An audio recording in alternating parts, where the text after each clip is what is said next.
Hello friends, welcome back to my channel. Today my recipe is తోటకూర పెసరపప్పు. ఈ తోటకూరని మంచిగా వాష్ చేసేసుకొని ఇలా కట్ చేసేసుకోవాలి చిన్న చిన్న పీసెస్ లాగా.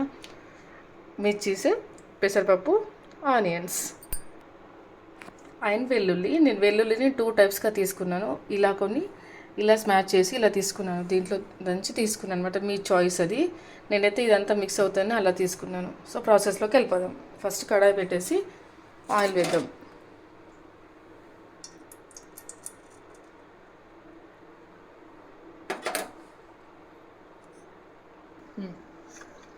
ఆవాలు,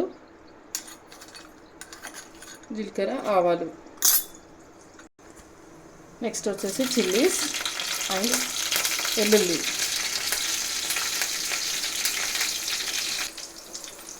ఇలా మిక్స్ చేసేసుకోవాలి. తర్వాత నెక్స్ట్ తోటకూర వేసేయాలి. తర్వాత వెల్లుల్లి, ఆనియన్స్, లైట్గా పసుపు, సాల్ట్ వేసేసుకొని మిక్స్ చేసేసుకోవాలి.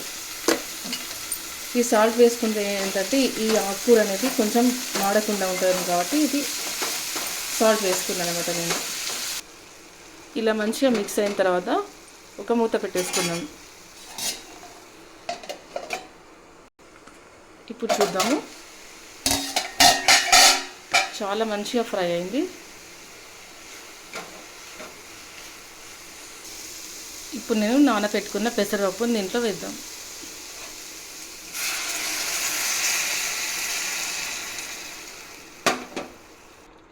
మళ్ళీ మిక్స్ చేసేసుకొని మూత పెట్టేయాలి.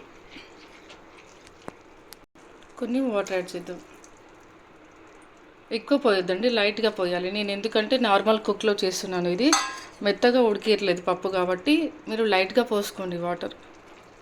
లైట్గా మెంతి పొడి. మళ్ళీ మిక్స్ చేసేసుకొని కొద్దిసేపు మూత పెట్టేయాలి.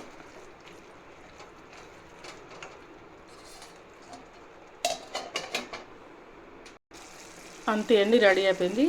లాస్ట్లో కొంచెం ధనియా పౌడర్, కొంచెం చిల్లీ పౌడర్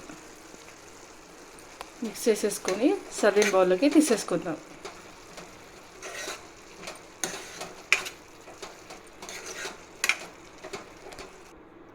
అంతే ఫ్రెండ్స్, టేస్టీ తోటకూర పెసరపప్పు రెడీ అయిపోయింది. సో మీకు నచ్చితే లైక్ చేయండి, షేర్ చేయండి, కామెంట్ చేయండి. అండ్ తప్పకుండా మీరు కూడా ఈ కర్రీని ట్రై చేయండి.